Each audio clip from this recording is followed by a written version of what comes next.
지난 박근혜 대통령 탄핵 이후 급속도로 우리나라가 작용화되면서 자유체제가 무너지고 있는데요. 특히 우리가 살고 있는 지역에까지 침투해서 아주 위태로운 그런 상황으로 그렇게 치닫고 있습니다. 이 위기에 처한 대한민국을 정상화하기 위해서 자유 우파의 대통합을 추진하고 계시는 분이 오늘 이 자리에 오셨습니다. 대한민국 대세운동 중앙회의 창립위원장을 맡고 계신 이휘천 국정원 교수님이신데요. 앞으로 모시고 주민자치기본법과 대한민국 공산화 전략이라는 주제로 강의를 들어보도록 하겠습니다. 이휘천 교수님 앞으로 모실 때에 큰 박수로 환영해 주시기 바랍니다. 네. 안녕하십니까. 네. 황교안 대표님과 자주는 못 만났지만 이렇게 나라를 걱정하고 이렇게 대화도 많이 좀 나눴습니다. 앞으로 이 용산 포럼이 정말 대한민국을 살리는 싱크탱크로서의 역할을 잘할 수 있기를 바라겠습니다. 제가 우선 이거 나올 때까지요 말씀드리면, 제가 2021년도 2월 초 김승규 전 국정원장님께서 제게 주민자치기본법이라는 이 법안을 하나 보내주셨더라고요. 좀 보라고. 근데 딱 보는 순간에 어떤 느낌이 들었냐 하니까, 만약에 이 법이 통과된다면 대한민국의 체제가 무너질 것 같다. 그러면서 이 전기로 감전된 것 같은 충격을 받았습니다. 이거는 일종의 체제를 바꾸는 법이고 준헌법적 사태가 일어날 것이다. 이 법이 통과된다면.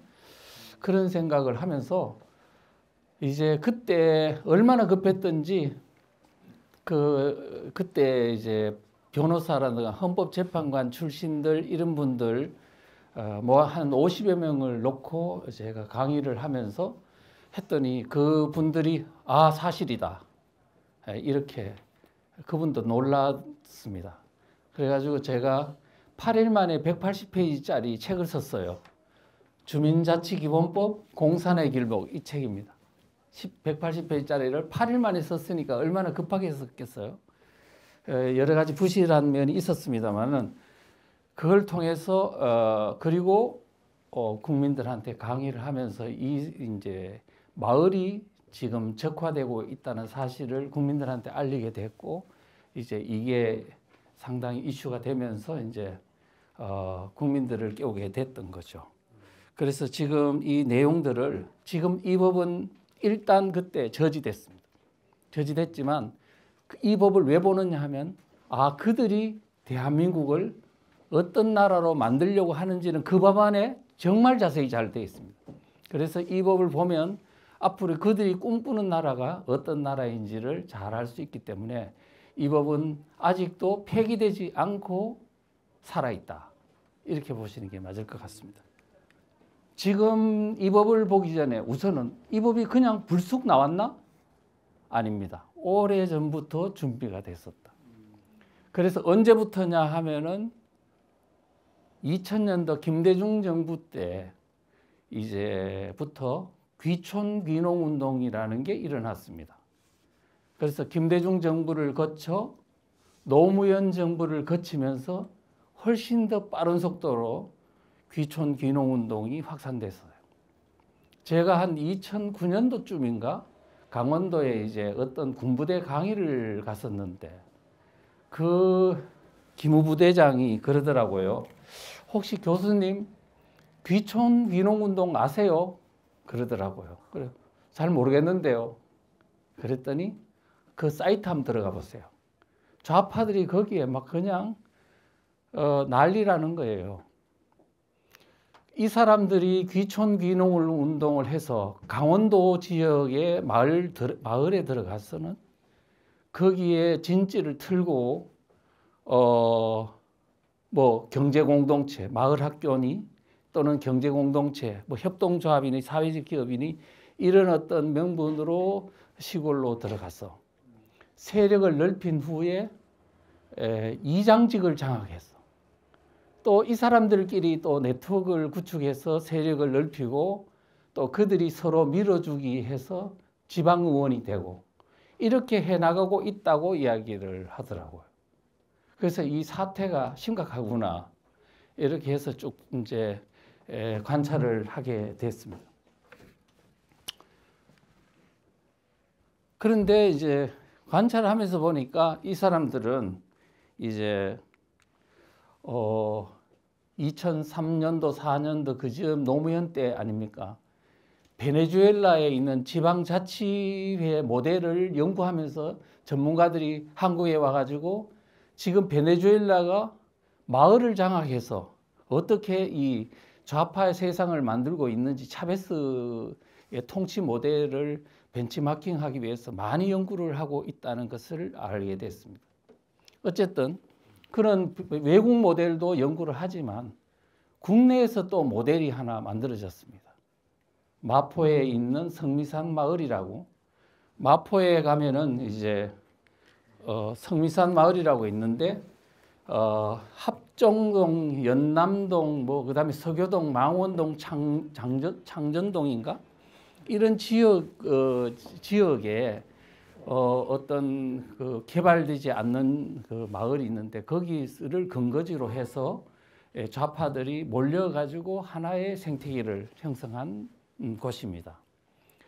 그래서 이 성미산 마을에는 유창복 씨라는 사람이 이 도시 개발을 반대하면서 이제 여기에 터전을 잡았는데 거기에 뭐 성미산 학교니 자기들끼리 그 지역 내에서 학교를 만들어가 12년제로 운영을 하면서 공산주의 사상, 좌파 사상을 계속 가르치면서 확대 재생산하면서 그들만의 세상을 만들었던 거죠. 그래서 공동 생산, 공동 소비, 공동 구매 또는 공동 육아 이와 같은 어떤 것을 통해서 그들만의 세상을 만드는 게 바로 성미산 마을이다. 그러니까 우리 그 인근 사람들과는 전혀 완전히 다른 별종의 세상을 만들고 있었는데 이 성미산 마을이 한 곳이었으면 좋았겠잖아요. 이제는 이 성미산 마을 모델이 전국으로 다 퍼져버린 거예요. 누구에 의해서? 박원순 시장에 의해서. 지금 그와 같은 현상들이 이제 벌어졌습니다. 지금은 성미산 마을은 이제는 좌파 마을, 공동체 마을 하는 그 모든 전국에 있는 그 활동가들의 성지가 돼가지고 이제 와서 배우고 이렇게 있는 상황이다. 그래서 그 성미산 마을에 가면은 어떤 조직들이 만들어져 있는 그 주변에는 좌파들만의 조직들이 그냥 거기에 구름대처럼 몰려 있는 상황입니다. 뭐 이런 단체들 쭉 보시면 다 아시겠지만 동성애 단체 뭐 많이 있고 그다음에 무슨 성적 소수자 문화인권센터니 또는 보시면은 뭐 협동조합이니 또 한국정신대문제대책협의회니 전쟁 없는 세상이니 한국성폭력상담소니 등등등 우리가 여러분들이 보면은 문제 있는 단체라고 하는 것은 이 주변에 다 몰려 있는 거예요. 만약에 이와 같은 마을의 모델이 대한민국 3,500개 읍면동이 다 이와 같은 형태로 된다면 어떻겠습니까? 여러분들이 사는 마을이 이렇게 된다. 근데 지금 좌파들은 바로 이와 같은 요 모델을 대한민국 읍면동에 다 만들려고 하는 것이다. 이렇게 보시면 될 것 같습니다. 물론 그렇게 되는 데는 많은 시간이 또 우리가 다 방심했을 때 그런 게 되겠지만 그런데 우리가 모르는 사이에 너무 많이 퍼졌다는 사실이죠. 그런데 이게 어떻게 해가 전국으로 확산됐냐 하니까 박원순 시장 때문인데요. 박원순 시장은 아시다시피 2010년도 지방선거 때 오세훈 시장이 당선됐다가 이제 사퇴를 해버리고 보궐선거에 의해서 2011년도 1월에 이제 당선이 됐습니다. 당선이 되고 나서 2012년도에 들어가서 지금 그 성미산 마을을 만든 그 유창복 씨를 중심으로 해가지고 이 모델을 서울 전역에다가 퍼뜨려야 되겠다 해가지고 뭘 만들었냐면 서울시 마을공동체 종합지원센터 서마종이라는 단체를 만들었습니다. 그래서 서울시 예산으로 성미산 마을과 같은 것을 서울 전역에 퍼뜨리는데 어떻게 하냐면 1년 내에 한 2012년도죠. 그러니까 2012년도 불과 몇 달 만에 100여 개를 만들겠다.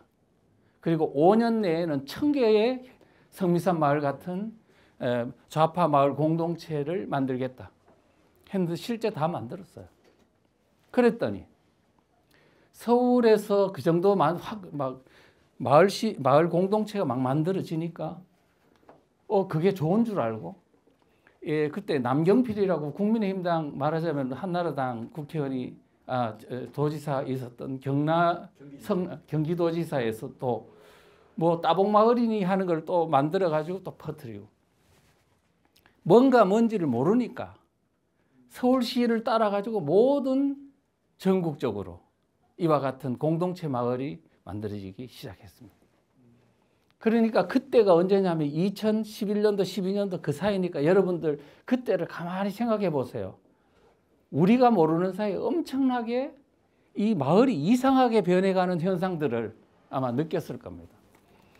자, 이와 같은 것들이 있어서 결국은 서울시를 중심으로 경기도를 거쳐 전국으로 마을 공동체 조직들이 확산됐다. 이래 보시면 될 것 같습니다. 혹시 실례지만 그 마을 공동체라고 하는 게 동네에 있는 주민 커뮤니티 센터랑은 또 다른 개념인가요? 커뮤니티 센터? 네. 그거는 용어는 어떻게 되어 있는지 모르겠는데 커뮤니티 센터는 뭐예요? 우리 동네에 보면은 커뮤니티 센터가 따로 있거든요. 네. 근데 거기에 뭐 보면 약간 뭐 이렇게 어린이집 같은 것도 살짝 있고. 그것도 아마 이상하긴 한데. 같은 것도 있고. 예. 커뮤니티 센터라는 그 어감 자체가 좀 그렇죠. 그런 거 유사한 개념이겠죠. 예. 네, 죄송하지만 질문은 메모해 두셨다가 나중에 하세요. 예. 자, 이와 같이 확산이 되고 있었는데 좌파들이 마을을 장악하려고 하는 것은 뭐냐면 굉장히 체제를 바꾸기 위한 그 아주 중요한 수단으로서 활용되고 있는 거예요. 옛날에 공산주의도 다 보면은 농촌이니 뭐 이렇게 하방운동을 해가지고 민심을 장악하고 그 다음에 체제를 바꾸는 걸 했잖아요. 중국도 그랬고 뭐 다 러시아도 그랬고 이재명도 그랬어요. 대한민국 혁명하라는 책에 보면요 뭐라고 되어 있냐 하면은 지방자치 항목에 딱 가서 꼬리를 잡아 몸통을 흔든다라는 이 글을 딱 써놨더라고요. 지금 성남시라는 어떤 자치단체를 장악해가지고 거기에서 완전히 자기들의 세상을 만드는 자치단체를 만들고 그걸 가지고 대한민국을 지금 체제를 바꾸는 거예요.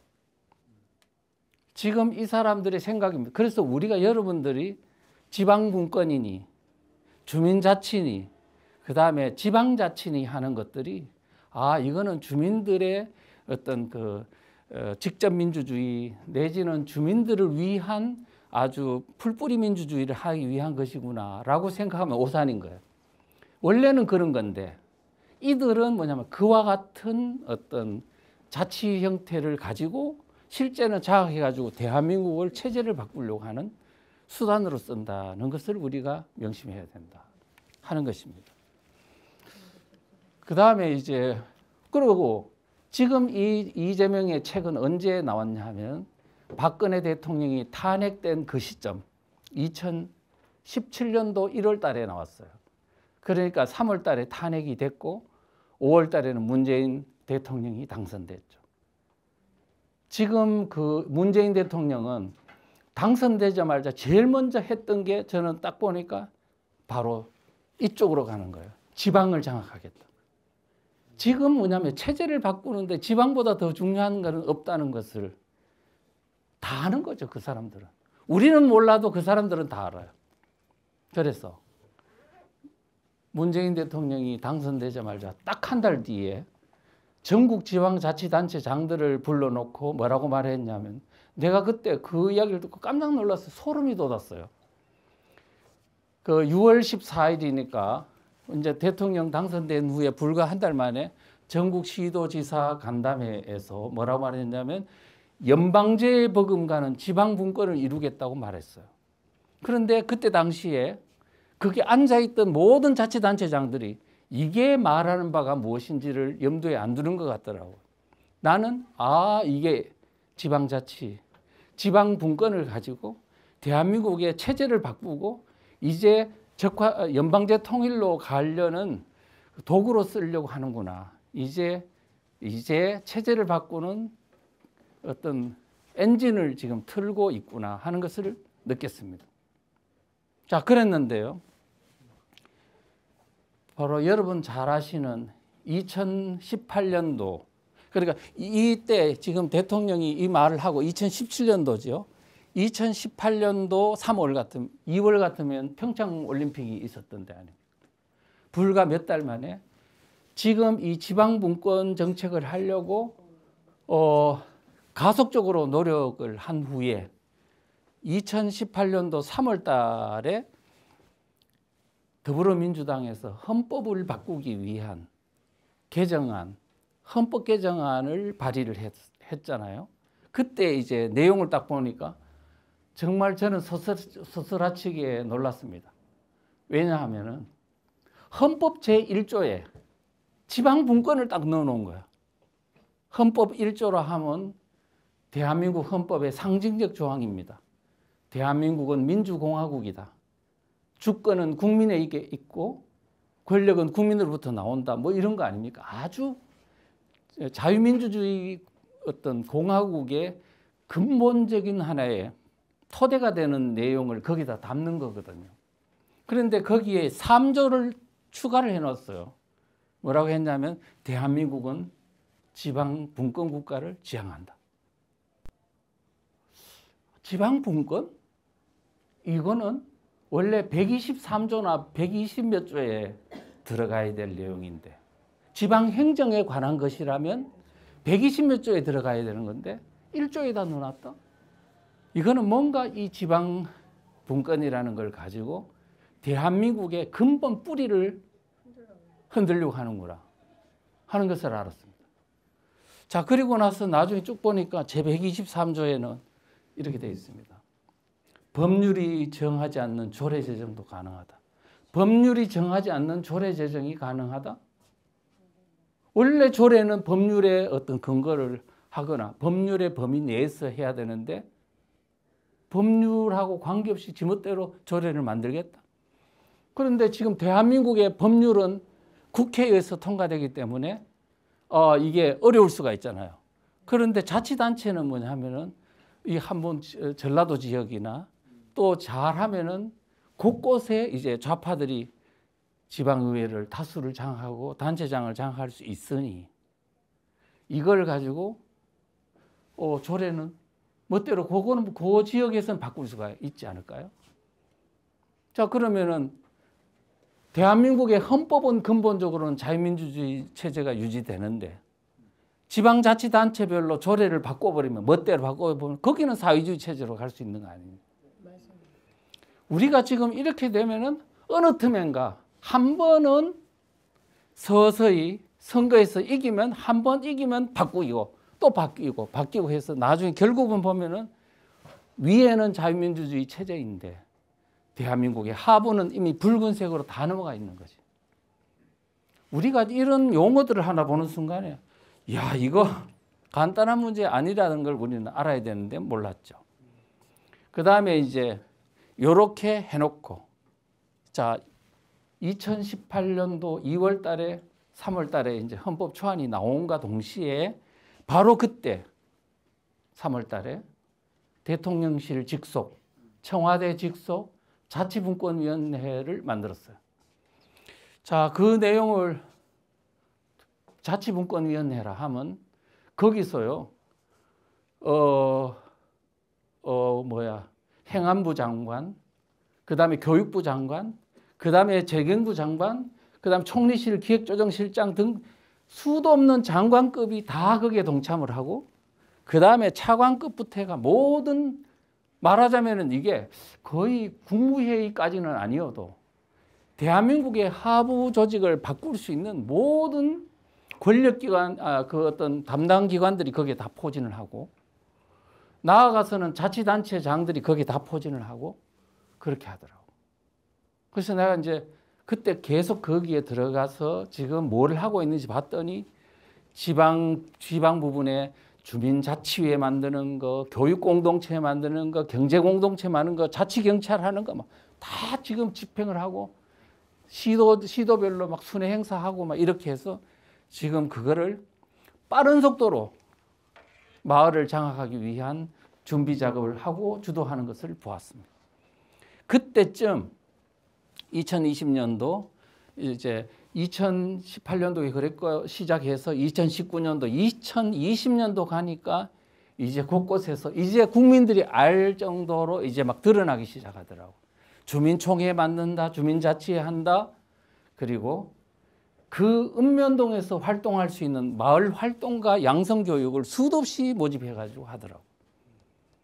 그래서 나는 이제 이 지금 현재 마을을 장악하기 위한 그야말로 좌파 활동가들을 양성하는 이거는 여간 심각한 문제가 아니다. 이렇게 이제 봤습니다. 그래서 계속 양성을 했습니다.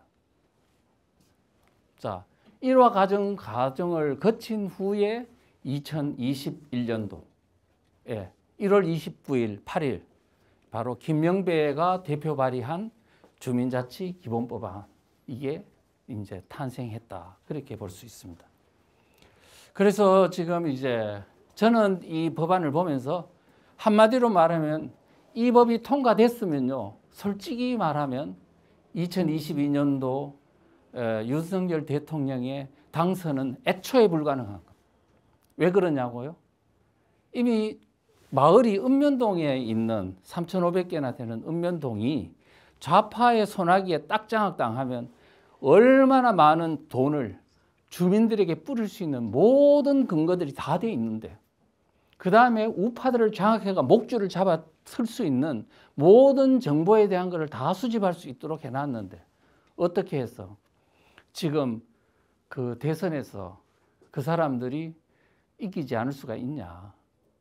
그런 걸 측면에서 보면 정말로 무서운 일들이 있었는데 우리 국민들은 거기에 대해서 관심을 기울이지 않더라. 그래서 저는 이 책 만들고 전국 다니면서 이제 강의를 했는데요.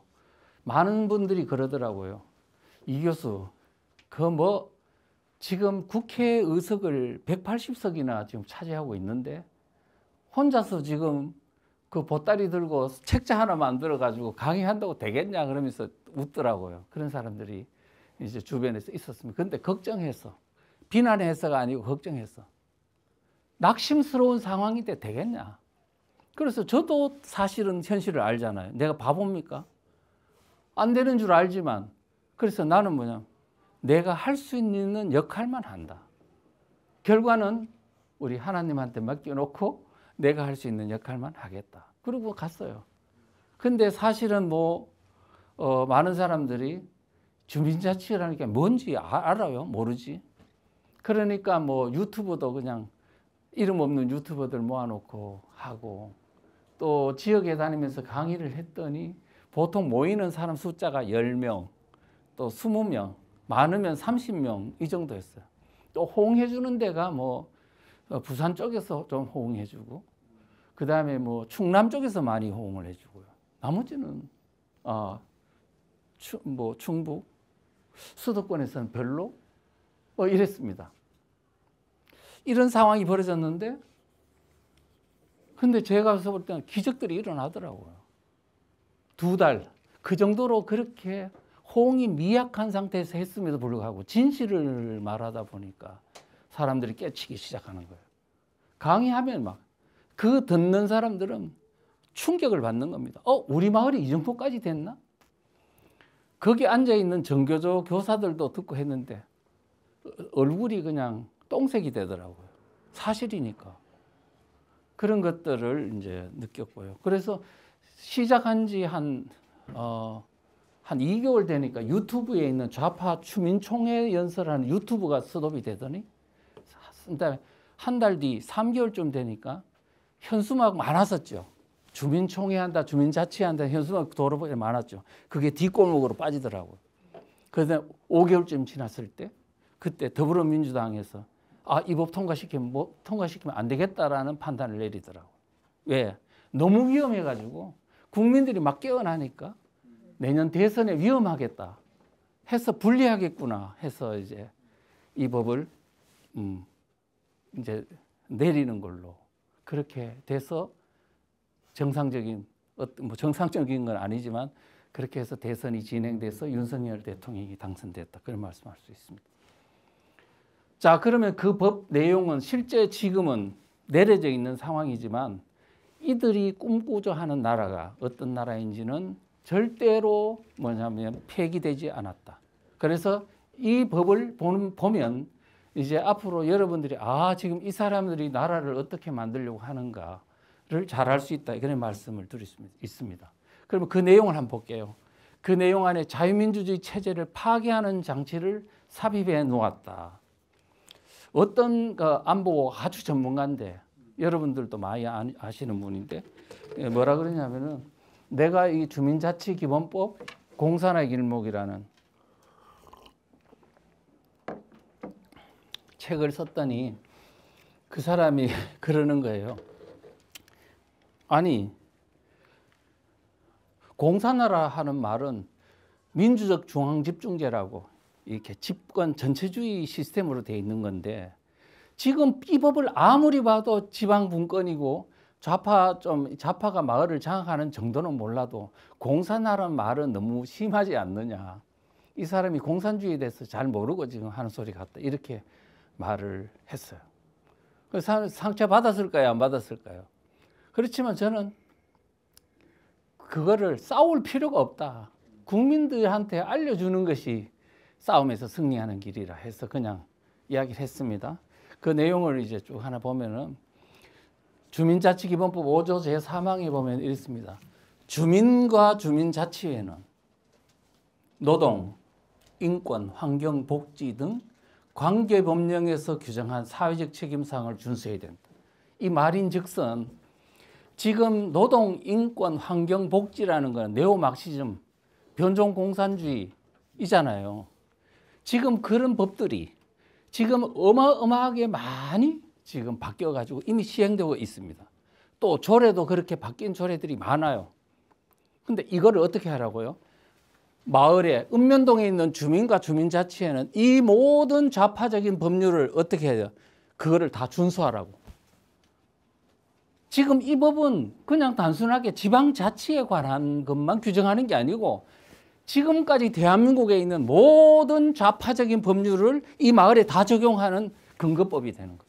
그래서 뭐라고요? 주민자치 기본법이라고 쓰는 거예요. 기본법이란 말은 거의 모태가 되는 법이다 뜻입니다. 서독에는 또 독일에는 헌법을 기본법이라고 그래요. 이거는 그냥 단순한 법이 아니다. 지금 좌파들 모든 법은요 다 기본법이란 말을 써. 이거는 서로 막 이 법인데 사실은 모든 좌파들의 법을 그냥 다 적용할 수 있도록 코에 걸면 코걸이, 귀에 걸면 귀걸이가 되도록 만드는 그런 장치들이다 하는 것을 아셔야 됩니다. 자, 그리고 그 다음에 이 주민자치기본법 제8조 1항에 보면 이런 내용이 차별금지법 내용이 있어요. 어떤 내용이냐면 모든 주민은 성별, 신념, 종교, 인종 등 세대 하면서 차별하면 안 된다. 지금 차별금지법이 우리 이번에 차별금지법 반대한다고 기독교인들이 이번에 10월 27일 광화문부터 해가지고 서울역으로 해서 저 여의도까지 이렇게 엄청나게 110만 명이나 모여가 시위를 했잖아요. 뭐 때문에? 차별금지법 저지하려고. 근데 이 그거는 막았다 칩시다. 이게 통과되면 차별금지법이 통과돼 버리는 거야. 성별에 따라서, 성별이라 하면 남녀를 말하는 게 아니고 바로 젠더 개념에 무수한 성들에 대해서 차별하면 안 된다는 거거든요. 그 다음에 신념에 대한 차별금지. 신념에 대한 차별금지란 곧 뭐냐 하면은 용어를 살짝만 바꾸면 사상에 대한 차별금지입니다. 지금 차별금지법이라는 것도 있잖아요. 여기도 보면은 성별, 성적 지향, 성별 정체성에 대한 차별금지는 3개 항목이고 그 다음에 뭐가 있냐면 사상에 대한 차별금지, 정치적 이데올로기에 대한 차별금지가 있어요. 차별금지가 통과돼도 이미 대한민국에 뭐냐면은 사상에 대한 차별금지가 적용되는 거야. 그러면 사상에 대한 차별금지가 적용이 되면 어떻게 되냐. 공산주의, 사회주의, 주체사상 같은 걸 차별 없이 그냥 조직하고 그 다음에 선전하고 활동할 수 있는 나라가 되는 겁니다. 그거 되면 그때는 끝나는 거예요. 국가보안법은 폐기되는 거죠, 당연히. 있으나 마나. 지금도 있으나 마나인데. 그러니까 지금 이게 돼버리면 도대체 이제는 국가보안법은 존재할 수 없는 그런 법이 될 수밖에 없는 거죠. 그거를 허무는 어떤 법이다. 지금 이것이 통과됐다면 결국은 차별금지법이 그냥 통과되는 것입니다. 그런데 우리는 사람들은 단순해가지고 차별금지법만 막으면 되는 줄 알고 아니라니까요. 주민자치기본법이 통과됐으면 차별금지법이 통과되는 것과 똑같다. 그런 것을 아셔야 되는 것입니다. 그 다음에 이제 이런 걸 볼 때, 이것만 봐도 지금 뭐냐면은 문재인 정권이 도대체 꿈꾸는 나라는 어떤 나라냐 하면 자유민주주의 체제의 나라가 아니고 공산주의, 사회주의, 바로 주체사상에 관한 그를 지향하는 나라를 꿈꾸는 것이고 그래서 앞에 보면 그 얘기가 딱 그 내용은 결국 그것을 의미하는 것이다라는 것을 알 수가 있습니다. 자, 이것만 보면 나중에 더 위험한 상황이 있다는 것도 제가 말씀을 드릴게요. 자, 그 다음에 또 뭐가 이제 독소조항이냐 하니까 가짜 주민들이 마을을 장악하도록 해놨다는 겁니다. 가짜 주민. 제7조에 보면 주민의 자격 부분이 있어요. 있는데 주민의 지금까지 여러분들이 사는 마을에는 주민의 자격은 그 동네에 주민등록이 되어 있고 집이 거기에 있는 사람만 주민 아닙니까? 그런데 지금 이 법에 따르면은 살고 있는 주민등록이 되어 있는 사람도 주민이고 그 다음에 생활주민이라는 이유로 실제는 주민등록이 안 돼 있지만 사실상 낮에 그 동네에서 생활하는 사람도 주민이다. 이런 개념을 적용해 가지고 이제 주민을 대폭 확대한 거야. 그러면 낮에 생활하는 주민들은 누굴까 하면은 그 동네에서 직장이 있는 사람, 그 동네에서 뭐 학교가 있어 가지고 거기 학교에 다니는 학생과 교사 이런 사람들이 다 주민이라는 거예요. 그래서 그 다음에 또 외국인도 있지 않나. 외국인도 재동포, 조선족 같은 사람들도 그 동네에 살면 주민으로 넣어주자. 재외동포, 그 다음에 외국인, 중국인, 중동인 이런 사람도 있잖아요. 지금 조선족의 경우는 얼마냐면 그때 한 2년 전인가 그 당시에 보면 조선족이 한 110만 명 된다고 그랬고 중국 유학생이 한 7만 명, 이슬람 장기 체류자가 20만 명이나 된다고 했어요. 지금 좀 더 늘었겠지만 지금 이 정도 되면 엄청나게 많은 거예요. 많아요. 근데 제가 이제 영등포를 찾아봤어요.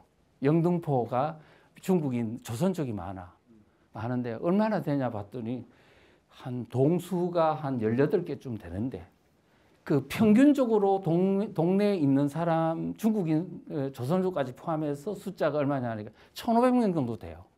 1,500명.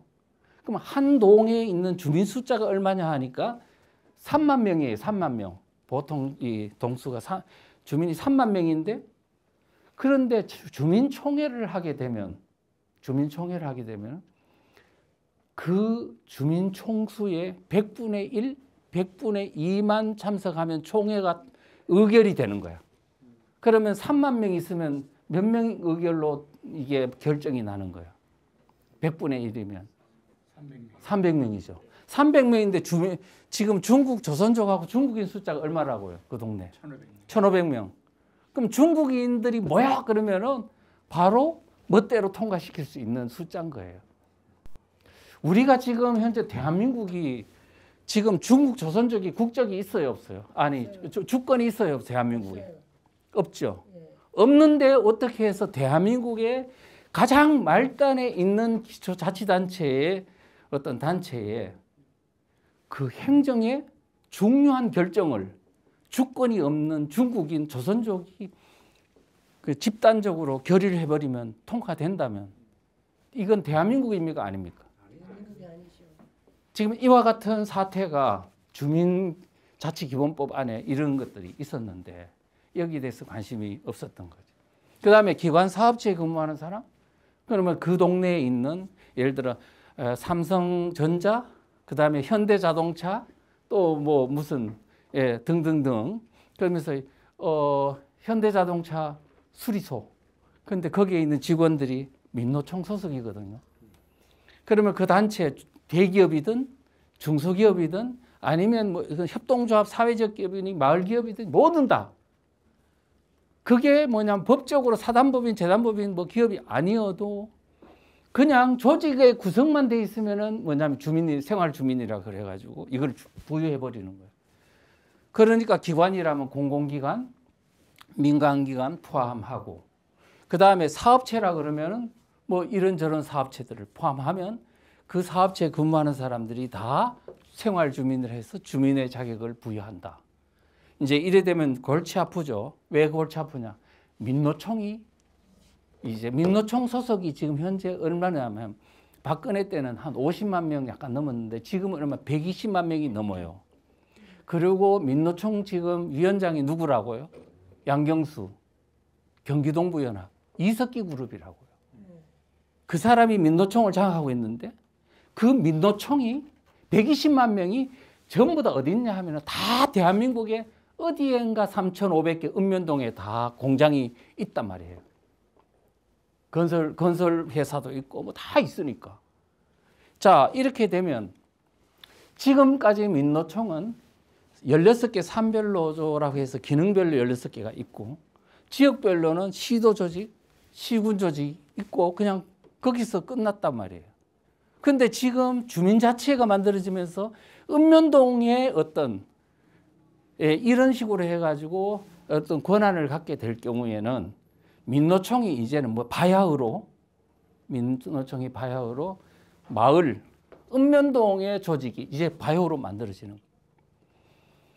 그러니까 이제 시도 조직과 시군 조직에다가 밑에 읍면동 조직이 만들어지고 이제 마을 단위에서 이제 민노총이 간섭할 수 있게 되는 거예요. 제가 한 1년 전인가 호남에서 이제 그 어떤 사람이 그러더라고. 이제 민노총이 뭐까지 간섭을 하냐니까 마트까지 간섭한대요. 마트 노조가 있거든. 그 다음에 건설 노조에 있는 사람들이 이제는 자기 회사에서 본사에서 포크레인이 있어도 지방에 있던 공사를 하는데 그거를 동원을 못 한대. 왜 못 하냐 그랬더니 그 지역에 있는 민노총한테 허락을 받아야 된다. 어떻습니까? 지금 이와 같은 상황을 보면 여러분들이 그래서 제가 누누이 말했던 게 이제는 여러분들이 중앙정부만 바라보지 마십시오. 여러분들이 사는 마을이 위험합니다라고 내가 그때 그렇게 많이 외쳤습니다. 그 다음에 이제 학교가 있습니다. 그 지역 내 학교 학생과 교직원이 다 생활주민이라는 이유로 이제 뭘 하고 있냐면 주민이 되는 겁니다. 그러면 어떤 학교에 교사와 학생이 다 주민이에요. 그러면 선생님이 그러는 거예요. 야, 여러분들 우리는 이 동네의 주민이야. 우리는 주민이기 때문에 주인이기 때문에 마을의 주인이야. 그래서 우리는 이 마을에서 무슨 일이 일어나는지 관심을 기울여야 돼. 그래서 우리가 주민총회 한번 참석해보자. 이렇게 하면서 학생들을 데리고 와서 주민총회에 이제 결정사항을 공부시키면서 이제 정치 교육을 하는 거죠. 근데 실제 이 주민자치기본법이 통과가 안 됐다고 말했어요. 그러면 괜찮은 거냐? 바로 그 법이 저지되자마자 바로 조례를 통해 가지고 이제 우회적 방법으로 주민자치회를 만들고 있었던 거죠. 그래서 사실은 시범적으로 할 수 있는 근거법을 가지고 전국 실시를 시도했으니 이건 위법입니다만은 문재인 정부는 아랑곳하지 않고 전국 실시 쪽으로 몰아갔습니다. 예, 그랬는데 그러면 지금 보십시오. 지금 은평구에도 보면 지금 얼마나 지금 주민자치회가 만들어졌느냐 하면은 제가 윤석열 정부가 등장한 후에 대통령실에 가서 물어봤어요. 그 이야기하다 보면 행안부 직원이 그러더라고요.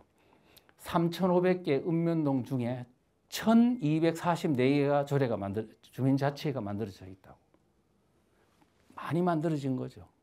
그런데 그때 주민자치회가 만들어졌는데 이게 어떻게 되어 있냐 한번 보십시오. 녹본동입니다. 녹본동에 누가 주민이냐 하니까 녹본동에 소재하는 사업장, 기관, 단체, 학교에 속하는 사람, 등록 외국인. 아까 주민자치기본법에서 주민이라고 했던 그 내용하고 똑같은 거예요. 결국은 같은 것이 실제는 법이 통과됐으니까 안심이다가 아니고 실제는 그게 시행되고 있다 하는 겁니다. 그 다음에 여기도 주민총회도 전 주민의 1%만 참석하면 된다라고 돼 있고요. 그 다음에 여기는 나이 기준은 얼마냐 하니까 15세를 기준으로 참석할 수 있다 이래 됐어요. 그런데 지금 여기를 한번 볼까요? 울산에 있는 병영 2동에는 만 8세 이상이 주민총회 참석할 수 있다고 돼 있습니다. 만 8세?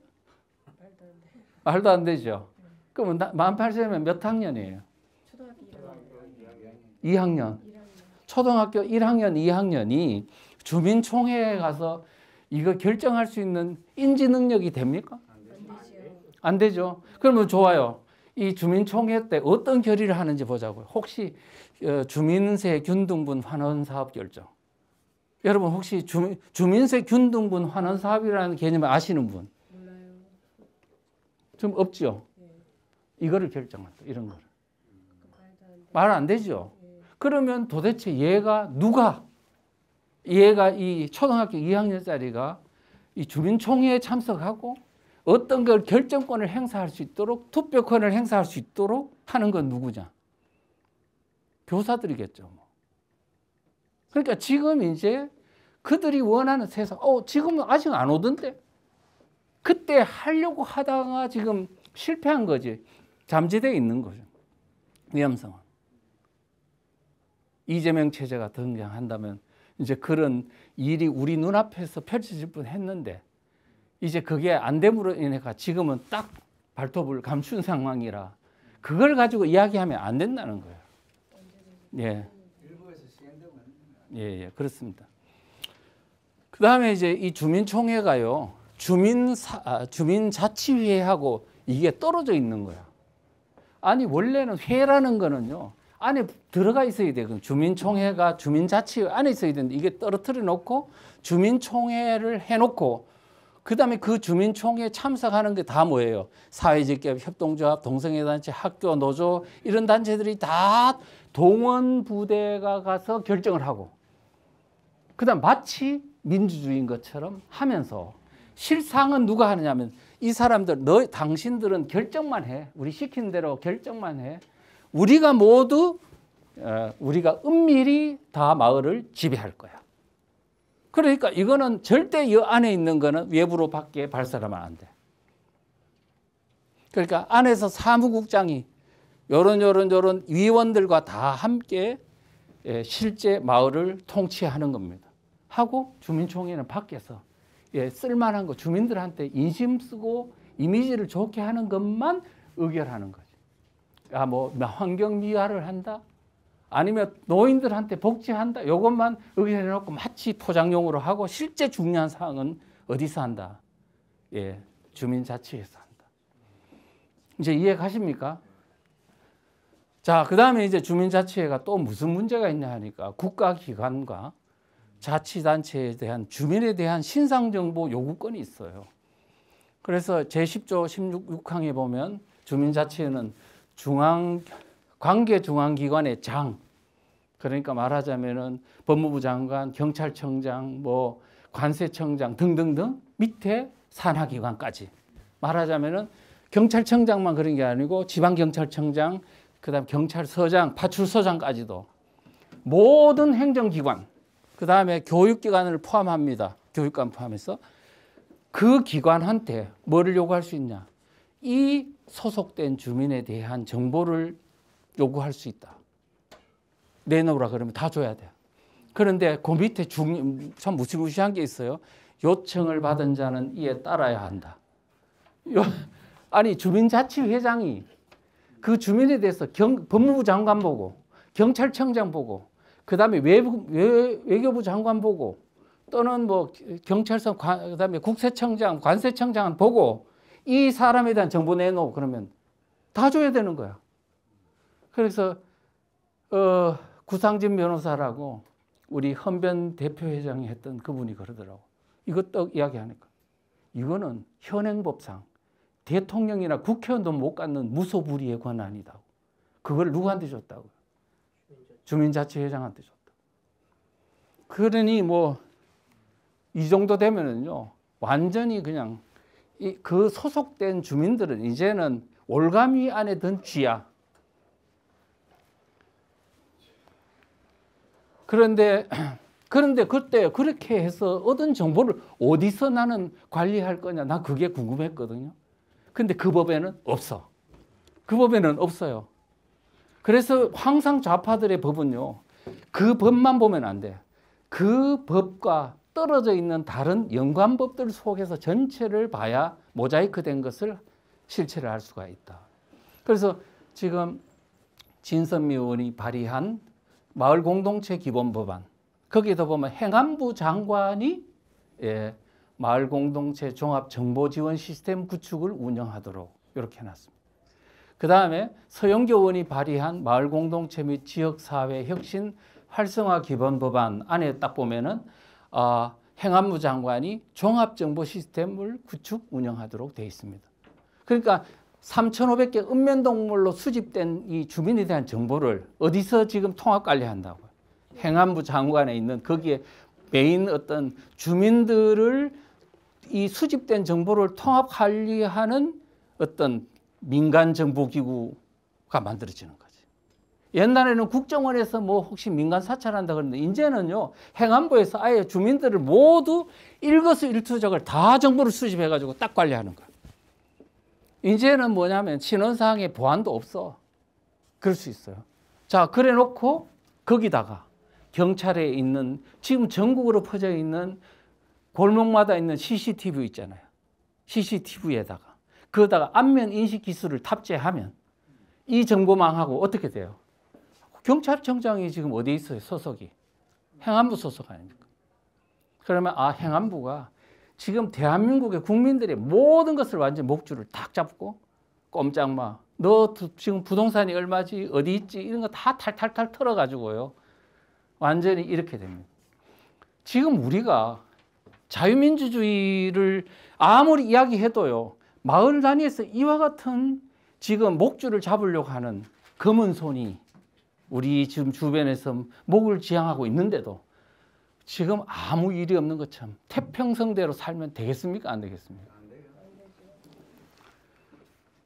자, 그 다음에 이제 주민자치의 주도권이 또 외부 단체가 장악하도록 했다는 사실입니다. 외부 단체가 주민자치회를 장악하도록 해놨어요. 그래서 실제는 뭐냐면 주민자치회는 읍면동 3,500개 중에 하나잖아요. 그런데 여기에서 좌파들이 과연 이 주민들을 다 통합 관리할 수 있는 능력이 있을까? 없겠죠. 그러니까 실제적으로는 주민자치회장이 그 사람이 뭘 알겠어요? 행정을 해봤어? 아니면 어떻게 알겠어요? 그 사람들을 맡겨놓고 실제는 통합하는 거 해놓고 그 모르는 거는 다 외부에 위탁을 하도록 해. 그래가지고 외부에는 좌파 전문가들이 완전히 전체주의 시스템을 딱 구축해놓고 딱 끌고 가는 거지. 자, 거기에 이렇게 되어 있으면 제18조에 전문기관을 운영할 수 있다. 그렇게 어떻게 되어 있냐면 국가와 자치단체는 주민자치와 관련된 기관, 법인 또는 단체를 전문지원기관으로 지정 위탁할 수 있다. 그러고 그러면 주민자치회가 실제 그 동네에 있는 일을 주민자치회가 자체적으로 하는 게 아니고 실제는 자치라고 말해놓고는 그 업무를 어디다가 외부에 있는 기관이 그거를 실제 장악해서 운영할 수 있도록 위탁한다는 거예요. 무서운 거죠. 자, 이렇게 하는 거예요. 모든 읍면동이 읍면동이 읍면동에 주민자치회, 자치회 다 있어요. 그런데 그 자치회가 따로따로 움직인다면 좌파들의 생리에 맞을까요, 안 맞을까요? 안 맞죠. 그러면 이 자치회가 하나로 다 통일이 되려면 외부에 있는 어떤 기관이 그거를 다 일사불란하게 통제를 해줘야 돼. 그게 바로 뭐 지역별 전문 지원기관이고, 그 위에 가면 또 있고 또 있고, 결국은 행안부라든가 이런 데서 딱 장악하는 겁니다. 그러니까 아까 어떤 전문가가 이거는 뭐 분권인데 뭐 이거 가지고 공사라는 말을 썼냐 이런 말 하면 돼요, 안 돼요? 안 되죠. 돼요, 안 돼요? 안 되죠. 예. 자, 그런데 그게 사실이 어떠냐? 그게 사실이 어떠냐 보니까 서울시가 이미 박원순 시장에 의해서 주민자치회를 가장 선도적으로 해온 자치단체입니다. 그러다 보니까 이미 다른 어떤 그 시도보다 훨씬 더 빨리 이 조직이 운영이 됐어요. 그래서 뭐가 있냐 하면은 구청마다 외부에 구청 외곽에 구주민자치지원단이라는 게 만들어졌어요. 거기서 컨트롤 타워입니다. 그래가지고 외곽에서 그 밑에 동 단위별로는 동지원관이라는 걸 만들고, 그 다음에 이 어떤 그 지원 어떤 체계가 뭘 하냐면 동사무소를 그 밑에 있는 동주민자치회를 장악하는 거예요. 지금 주민자치회장을 중심으로 해서 이게 자치조직인 것처럼 해놨지만 실제는 누가 이끌어가는 거예요? 그 이미 파견된 공산당원이, 말하자면 공산당원이 자치회장을 딱 끌고 가는 거죠. 그 다음에 그 위에 가면 그 지시는 누가 하냐? 구주민자치지원단이 하는 거예요. 그러면 구주민자치지원단이 뭐냐면은 구청도 통제하고 동사무소도 통제하고 그 밑에 있는 동지원관을 컨트롤하면서 주민자치회까지도 다 끌고 가는 거예요. 지금 이게 공산주의 방식입니다. 아시겠죠? 그런데요, 그렇게 한 서울시가 어떤 문제가 있냐면 심각한 문제가 있다는 것이 이 종합감사 결과에 드러났습니다. 사실은 제가 그 책이 만들어지고 제가 계속 강의를 하면서 그 어떤 주민자치와 관련된 그 학회가 있어요. 자치학회라고. 그분하고 이야기를 하고 뭐 여러 가지 하면서 어떤 일이 벌어진 3월 달에 이 서울시에서 세미나를 개최했어요. 그쪽에서 뭐 또 여러 가지 사람들을 불러 모아 가지고, 왜냐하면 그때 당시에 종로구를 중심으로 해가지고 주민자치회, 박원순이가 만든 주민자치회에 심각한 문제가 있다고 막 이제 문제 제기가 많이 있었기 때문에, 그래가지고 세미나를 개최했는데 거기서 자치회에 참여했던 사람이 막 폭로가 있었던 거예요. 이게 심각한 문제가 있다고. 그래서 오세훈 시장이 당선돼 가지고 이제 이거를 종합감사를 실시했어요. 그래서 9월 달에 종합감사 결과를 발표했는데 어떤 내용이 나와 있냐면은 이런 얘기를 한 거죠. 지금 서울시 외곽에 있는 바로 그런 민간 조직이 얼마나 돈을 빨아먹었는지, 지금 박원순 10년 동안 시민단체가 1조 원을 돈을 받아먹었다. 그래서 서울시는 바로 이런 어떤 좌파 민간단체의 ATM기, 현금 인출기로 전락했다. 이런 이제 비판을 했습니다. 자, 그런데요. 자, 한번 요 기사 내용을 한번 읽어보겠습니다. 이게 누가 했느냐 하면 오세훈 시장이 말한 거예요. 제가 말한 게 아니고 오세훈 시장이 종합감사 결과를 보고서 깜짝 놀라가 했던 말입니다. 시민단체 출신 인사들이 임기제 공무원으로 서울시 도처에 포진해 위탁업체 선정에서부터 지도 감독까지 관련 사업 전반을 관장하고, 그 다음에 자신이 몸담았던 시민단체에 재정 지원을 하는 그들만의 마을, 그들만의 생태계를 만들었다. 이것도 모자라 중간 지원 조직이라는 창구를 각 자치구에 설치하고 그것조차 또 다른 시민단체 위탁에 운영하도록 했다. 이것이야말로 시민단체의 피라미드, 시민단체형 다단계가 아닐까요? 오세훈 시장이 이렇게 말을 한 겁니다. 아까 말했던 지금 바로 주민자치회에 뭐라고 했어요? 아, 주민자치회에서 안 되는 거는 바로 외부 전문기관에 위탁할 수 있다. 그 말이 갖는 의미가 바로 현실적으로 이렇게 나타나더라는 거예요. 그래서 지금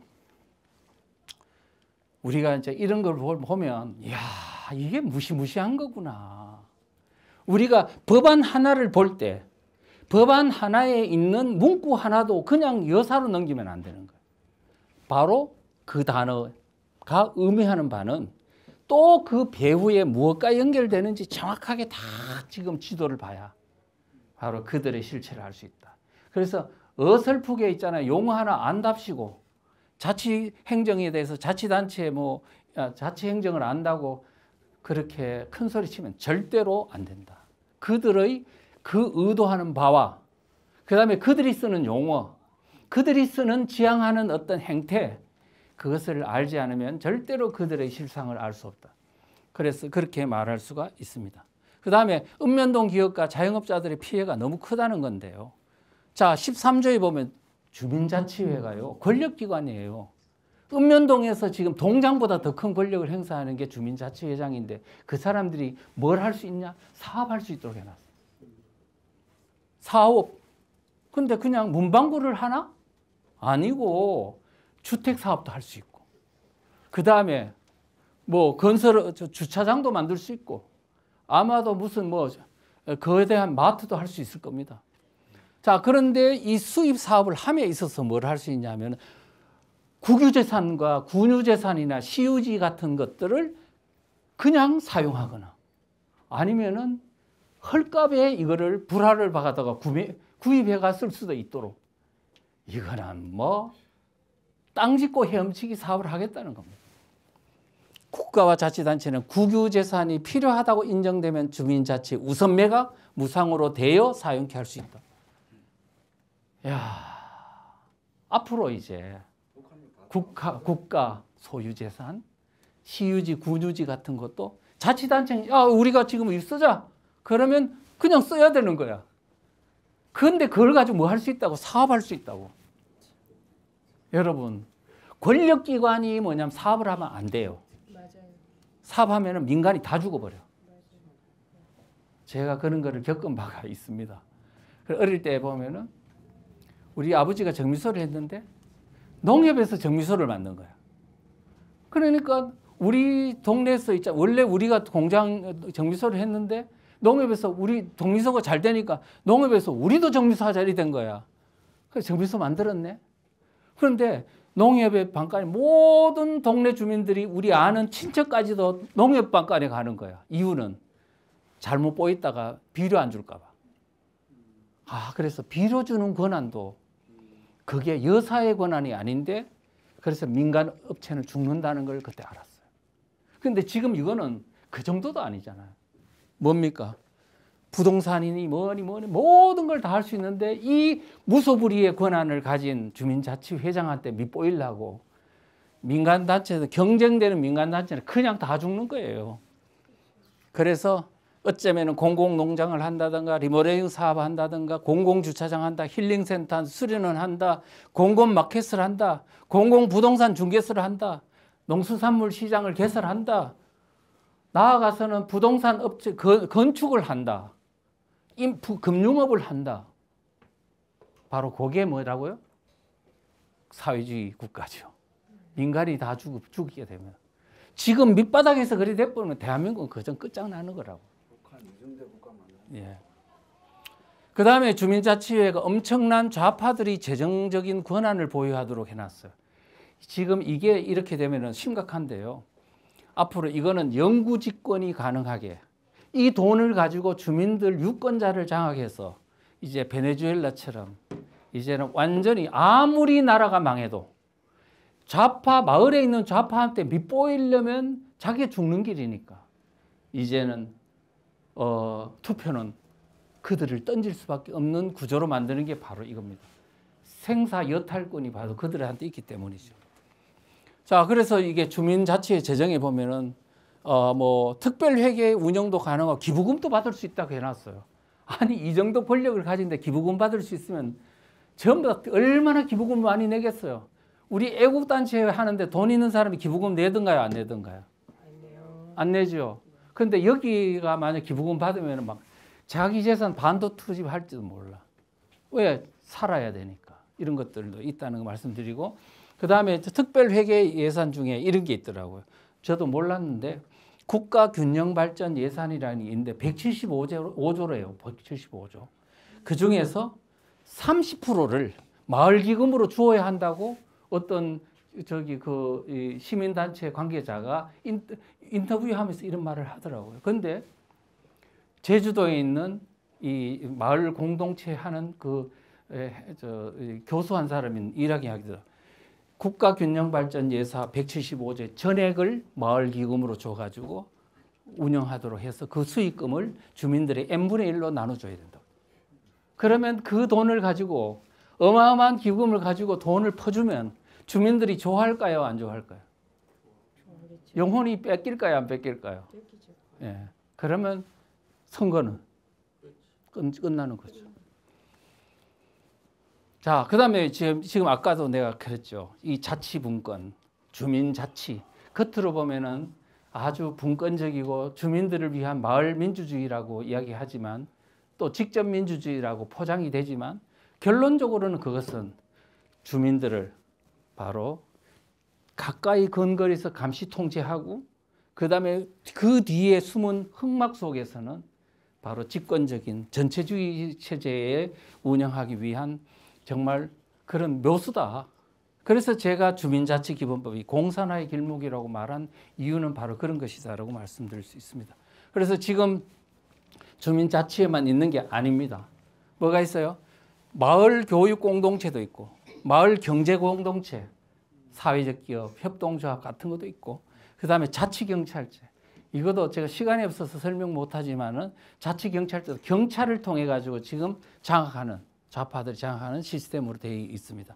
그래서 이와 같은 것이 떨어져 있지만 결국은 이것을 통화를 해가지고 끌고 가는 것은 좌파 마을 활동가들이다. 이렇게 만들어 놓은 게 바로 그들의 어떤 것이고 이것을 지금 밑받침해 주는 게 뭐냐면 바로 가짜 주민들입니다.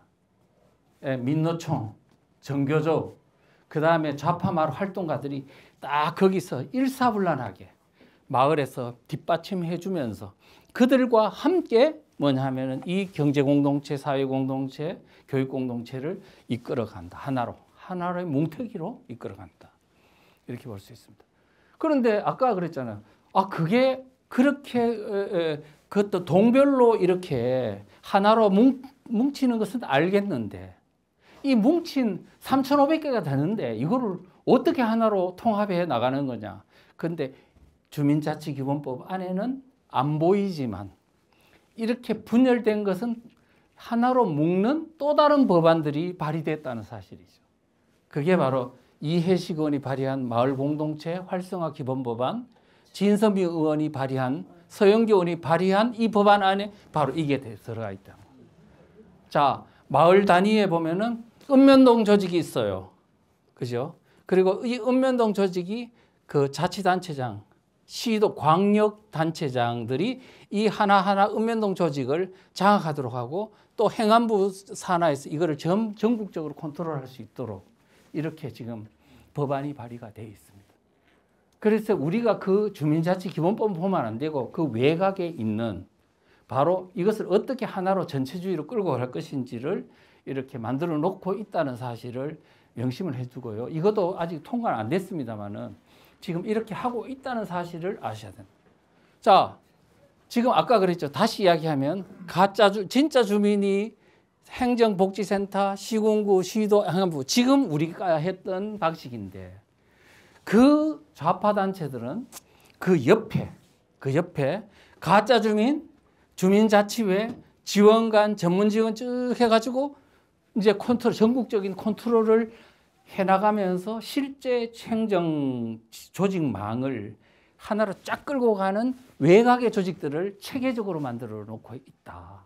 그러면 내가 이런 내용을 가지고 중국 전문가한테 물어봤습니다. 지방행정 전문가한테 물어봤더니 내가 이 설명해 줬거든요. 이 사람이 놀라면서 하는 말이 이야, 이거 중국 공산당 지방조직하고 똑같네요. 그러더라고.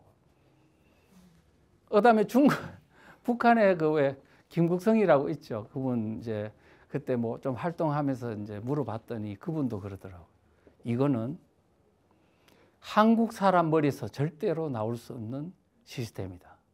그 말은 북한의 그런 어떤 종북 세력의 그런 어떤 공산주의 시스템을 철저히 아는 사람이 이렇게 할 수밖에 없다는 것을 이제 말해주고 있는 거죠. 자, 그다음에 많은 마을 경제 공동체라는 것도 있잖아요. 주민자치회 말고 경제 공동체도 한번 보자고요. 경제 공동체. 지금 경제 공동체에 보면 수많은 법률도 이루어졌어요. 법률이나 조례로 이게 돼 있는데요. 생활협동조합도 있고 협동조합 기본법이 이명박 정부 말기에 만들어졌어요. 수많은 협동조합이 만들어졌습니다. 그 다음에 각종 마을 경제 공동체 관련 법안들이 쭉 만들어졌어요. 뭐 마을 기업이니 사회적 경제니 뭐 이런 것들이 다 통과되고 시행되고 있죠. 그런데 최근에 이번에 그 총선이 된 후에 2024년도 4월 총선이 있었죠. 총선이 된 후에 이런 법안들이 막 발의가 되는 거야. 이 법안들이. 뭐냐? 농업회의소법, 사회적 경제 기본법안, 사회 연대 경제 기본법안. 이게 공이 뭐냐 하니까 기존에 떨어져 있는 사회 경제니 협동조합이니 뭐니 막 이런 경제 법안들이 난립해 있는데 이거를 전체 하나로 통합해 가지고 완전히 전체주의 경제 시스템으로 딱 끌고 가려고 지금 통합하고 있는 내용으로 되어 있습니다. 그래서 이제는 뭐냐 하면 모든 것이 처음에는 분산을 통해 가지고 분산을 하는 것은 현재 자유민주주의 시스템을 와해시키기 위해서 분산을 하는 것이고 분산과 분권이나 하는 것이고 분권돼 가지고 일단 와해가 되고 나면 자기들은 집권체제로 끌고 가는 겁니다. 지금 여러분들이 우리를 완전히 망가뜨리려고 하면 첫째는 어떻게 하냐면 눕혀놓고 발하고 다리하고 모든 인대를 다 누리면 돼요. 그러면 내 몸이 정상적으로 움직일 수 있어요. 그러면 완전히 몸이 망가지죠. 그런 후에 이제 그러면 대한민국의 자유민주주의 체제는 민주니 진보니 뭐 민주 아니면 분권이니 이와 같은 명분을 가지고 대한민국의 모든 통치 질서를 완전히 해체시켜 버리는 거죠. 해체시켜 놓고 그다음에 자기들이 원하는 사람에 의해가 다시 집권적으로 끌고 가는 겁니다. 그때 해체할 때 일어나는 현상을 가지고 아, 이게 민주네. 이게 마을민주주의네. 직접민주주의네. 이렇게 착각하면 안 된다는 거예요. 이거는 해체 과정이라는 거죠. 이런 것들을 아셔야 된다는 말씀을 드리겠습니다. 그 다음에 마을 교육에 관한 겁니다. 지금 우리 지금 여러분들 좀 마을 쪽에 보면요. 저도 보니까 우리가 기존에 있는 학교들이 있죠. 초, 중, 고등학교, 대학교 이런 거는 정규 학교고. 근데 한참 여러분 요즘 보시면 마을 학교 같은 게 있죠. 좌파들이 만든 마을 학교, 마을 도서관 이상한 것들이 많아요. 근데 그게 전부 다 지금 다 떨어져 있잖아요. 떨어져 있는데 지금 이 사람들은 뭐냐면 이거를 하나로 통합하려고 해요. 이미 2019년도에 그때 교육부 장관 유은혜인가요? 유은혜. 그 사람이 이제 만들어 놓은 그 자료들을 보니까 이제 기존에 있는 모든 떨어져 있는 학교들을 하나로 통합해 가지고 운영하겠다. 이거를 이제 발표를 했어요. 자, 통합을 하는 이유는 뭘까요? 기존에 있는 초, 중, 고등학교, 대학교 다 있고 좌파들이 만든 민간 학교, 마을 학교 뭐 다 있는데 이거를 통합 관리하겠다고 발표를 했는데 왜 통합 관리하냐? 이유가 있습니다. 지금 좌파들의 민간에 있는 좌파 마을 학교는 정부의 지원을 못 받아요. 그런데 통합 관리하면은 이 단체도 교육기관으로서 정부 지원을 받을 수 있어요. 두 번째, 지금 이 민간 그 교육기관에 있는 교사들은 뭐냐면 정규 학교에 가가 강의를 못 해요. 그런데 통합 관리해버리면 교사까지 통합을 해요. 그러면 이 사람들이 바로 정규 학교에 가서 초중고등학교에서 마르크스 강의를 할 수 있는 겁니다. 지금 이와 같은 어떤 시스템을 해가지고 하는데 문제는 뭐냐? 뭘 가르칠 거냐? 뭘 하면은 이 사람들이 마을 교육 공동체 하는 사람들이 이 자료들이 보면 학생과 주민들을 주체적 시민으로 성장시키는 거다. 그 다음에 일체의 자유주의적 개인주의를 반대한다. 앞으로 교육은 학생만 가르치는 게 아니고 주민까지 가르치겠다. 학부모까지 가르치겠다. 근데 뭘 가르치냐? 사상교육 하겠다. 이제 우리가 마을이 처음에는 좌파들이 장악한다고 하니까 뭐 나하고는 관계없는 일인데, 하지만 곧 그 쓰나미가 우리 앞에 닥쳐온다는 거예요. 남의 일이 아니라는 사실. 그런 거를 아셔야 된다. 그러면서 지금 이 사람들 윤회 교육부가 만들어 놓은 거 보십시오. 동단위 마을 교육 자치회, 동단위 교육 자치회 뚜두두둑 해가 1권역 묻고 2권역 묻고 3권역 묻고, 그래가지고 교육 자체를 전체주의로 만드는 거예요. 앞에 마을에는 다 통합을 해놓고 통합한 거를 1권역 2권역을 해 또 통합하고 교육의 전체주의를 하겠다는 그러잖아요. 그러면 그 통합 주체는 무엇을 가르칠지를 철저하게 만들어 가지고 모든 전국에 있는 마을 단위에서 교육은 이렇게 하라고 다 가르치는 거예요. 그런 것들을 아셔야 된다. 그 다음에 이제 마지막입니다. 종북 좌파다가 마지막 진지 마을 장악을 위한 대전투를 개시하고 있다.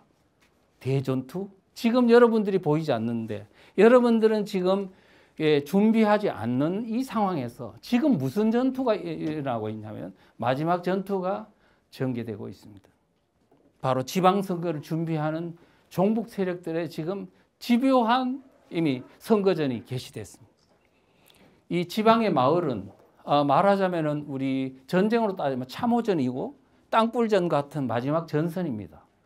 그런데 이 마을 전투가 중요한 것은 뭐냐면 대한민국의 국민들이라면 모두가 그 마을 어디엔가는 살고 있다고요. 마을은 바로 우리 국민들이 바로 가장 근거리에서 생활하는 터전이 마을이거든요. 이 마을을 장악하면 대한민국을 다 장악하는 것입니다. 그래서 자 보십시오. 이번 지난 총선 때 저는 선거 전에 몇 달 동안 국민들 모르는 사이 공산당으로 가는 대한민국이라는 이 소책자를 만들어 가지고 계속 이제 전파를 했습니다. 하면서 내가 한 12월, 1월 딱 되니까 내가 예의주시했거든요. 이 종북 좌파 세력들은 지금 현재 이번 총선을 어떤 전략 전술로 이제 그걸 하고 있나 이렇게 살펴봤더니 하객진이라는 이 어떤 그 전법으로 나오고 있더라고요. 하객진. 이거는 이순신 장군이 임진왜란 때 한산도 대첩에 썼던 전법입니다. 학의 양날개를 펴서 완전히 전선을 이렇게 포위를 해가지고 일본의 외선을 그냥 막 집중 포화를 해가지고 괴멸시키는 전법인데, 작년 11월 3일 날 조국이라는 사람이 우리 이번 총선은 하객진으로 해야 된다라고 말하더니 진짜 그대로 하는 거야. 그래가지고 나중에 한 2월 3월 딱 되니까 이 전이 완전히 딱 전선이 형성되더라고요. 그래서 더불어민주당을 중심으로 진보당, 새진보연합, 연합정치시민회의라고 촛불 세력들한테 이렇게 해가지고 이 4개 단체한테 뭘 주냐 하니까 하나의 비례대표 정당을 만들더니 의석을 막 3석씩 나눠주는 거야. 그래서 이게 어쩌면 이제는 하나의 정당이 돼버린 거지. 이거는 하나의 운명 공동체가 되는 거죠. 요 정도 탁 묶어놓고 이제 그걸 해놓고 그 다음에 더불어민주당에서 막 이탈한 세력이 있어요. 그 사람들이 조국혁신당 만들더니 송영길의 소나무당 만들더니 이낙연의 새로운 미래도 만들더니 막 이탈해가니까 사람들은 저 사람들 총선 앞두고 왜 저렇게 자중질환을 일으키나, 저 사람들도 참 머리가 안 돌아간다 그랬는데 그게 아니고 이탈하더니 바로 착착착 전선 재배치를 하는 거야. 이게 분열과 갈등이 아니고 전선 재배치였어요. 한쪽은 더불어민주당과 하나의 정당이 되는 비례대표 정당으로서 만들고, 하나는 딱딱딱 재배치하더니 그 다음에 뭐냐 하면은 이제 윤석열 정부를 괴멸시키는데, 총선이 끝난 후에 바로 지금도 윤석열 탄핵 뭐 최상병 특검, 김건희 특검 해가지고 막 융단 폭격을 하고 있잖아요. 지금 이 전선 재배치는 바로 총선 이후에 윤석열 정부를 괴멸시키기 위한 전략적 차원에서 재배치한 것이었는데 굉장히 깊은 의도를 갖고 이렇게 전략을 짠 거예요. 그런데 여기서 주목하고는 건 더불어민주당과 진보당 요거를 요렇게 동그라미 했어요. 앞으로 새로운 지방 장악을 위한 연대 연합체의 가동이라고 했어요. 왜냐하니까 진보당 주변을 보니까 민노총이 거기에 붙어 있고 노동당이라고 붙어 있고 지역당 연합이 붙어 있는 거예요. 그러니까 작년 제가 한 11월, 12월부터 이거를 주목했죠. 지역당 연합? 그 민노총은 사실은 이미 진보당하고 이미 그 연합 관계에 있으니까 뭐 그렇다 치고 지역당 연합 좋아. 이게 뭐지? 지역당 연합. 이미 2021년도 10월 달에 직접 민주마을자치 전국민회라는 이제 단체가 있는데 거기서 앞으로 마을로 간 촛불민주주의, 좌파 마을 공화국을 만들겠다고 선언을 하고 그들이 꿈꾸는 마을 시스템을 이렇게 써놨더라고요. 첫째, 읍면동별로 마을 공화국을 만들겠다. 자, 두 번째, 그렇게 해서 마을을 완전히 독립국가 비슷한 마을 공화국으로 만든 후에 시도별로는 지역당을 만들겠다. 지역당 만들겠다. 그다음 세 번째는 그거를 기반으로 해가지고 정권을 잡으면 이거는 뭐가 되냐면 마을 연방민주공화국이 되겠다. 자, 대한민국에서 만약에 이거를 마을 운동을 통해서 이게 성공을 거둬서 국가를 장악한다면 이 성공 모델을 전 세계에다가 다 수출을 해가지고 마을공화국 지구연방을 만들겠다. 이렇게 이제 주장하고 있는 겁니다. 이게 꿈꾸는 것 같아요? 아니 그러면 2001년도에 군자산의 약속 있잖아요. 3년 내에 민노당의 당권을 장악하겠다. 그리고 10년 내에 정권 잡겠다. 진짜로 당권 장악하고 그걸 기반으로 통진당 만들어가지고 민주당하고 야권연대 해가지고 2012년도 먹을 뻔 했잖아요. 이게 꿈인 것 같습니까? 우리가 지금 문제는 그들의 세력이 강해서도 아니고 그들이 뭔가 정말로 철저한 전략 전술이 뛰어나서도 아니고 딱 원인이 하나 있다면 우리가 너무 무지하다는 겁니다. 왜 그러냐고요? 지금 여러분들 진보당 아시죠? 진보당. 진보당 지지율이 얼마인지 아세요? 1%예요. 1%. 진보당 지지율이 1%라고요. 그런데 지금 진보당이 이걸 다 지금 먹고 들어가는 거예요. 아까 그랬죠. 시도별로 지역당을 만든다고 했는데 실제 만들었어요. 전북당. 전북지역당이라는 걸 만들었는데요. 그러면서 앞으로 전북 지역의 수권정당을 목표로 총선에 임하고 지방선거에 임한다고 했어요. 그래서 이게 뭐 그냥 자기들이 하는 소린가 했더니 이번에 총선 때 지역당 연합이라는 이게 딱 나타나는 걸 보고 이게 무시할 못할 존재로 이미 커졌구나 하는 것을 이제 알게 됐습니다. 그리고 지난 대선 때 전북 지역에 그 마을 활동가 15,000명이 이재명 지지선을 했습니다. 15,000명. 그러면 그 15,000명이 아마 이런 바로 지역당을 만드는 주체 세력이 아닐까. 그러면 전북만 지금 참여 안 한 사람도 있을 거 아닙니까? 참여한 사람만 15,000명이면 전국의 좌파 마을 활동가, 이재명을 지지하거나 여기에 철저히 하는 마을 활동가 그룹은 몇 명이라고 봐야 되냐? 아무리 못해도 10만 명은 넘을 거 아닙니까? 20만 명, 10만 명에서 20만 명이 되겠죠. 그 사람들이 지금 마을을 장악하는 걸 하고 있는데 그 컨트롤 타워는 누구냐 하면 저는 아마 진보당이라고 봅니다. 일본에 있는 어떤 기자가 전에 좀 물었어요. 몇 달 전에. 지금 진보당이 뭐 하고 있습니까? 좀 해가지고 제가 자료를 찾아보니까 대표 선거를 하고 있더라고요. 총선 이후에. 그래서 대표 선거를 하고 있는데 그중에 이 지금 진보당 대표는 누가 됐냐면 김재현이 됐습니다. 경기동부연합. 바로 이석기와 함께 국회의원 됐다가 해산되면서 그냥 해임당한 사람. 그런데 그 사람 유세하면서 했던 말들이 있어요. 저는 사실은 총선 이후에 이 사람들이 도대체 진보당이 뭘 하고 있는지 처음에 참 감이 안 왔거든요. 근데 이 유세하는 그것들 딱 보는 순간에 지금 2026년도 지방선거를 위해 가지고 완전히 올인하고 있구나 하는 걸 알았습니다. 그래서 이제 2026년도 지역부터 집권 정당으로 우뚝 서겠습니다. 다가올 지방선거는 진보당의 진면목을 국민한테 보여줄 수 있는 절호의 기회다. 그래서 단체장 당선 이게 해가지고는 전국에 150명의 당선자를 당선시키겠습니다. 그러면서 이제 명실공히 대표 진보 정당으로 자리매김하겠다. 그래서 이제는 그러면서 어떻게 하냐.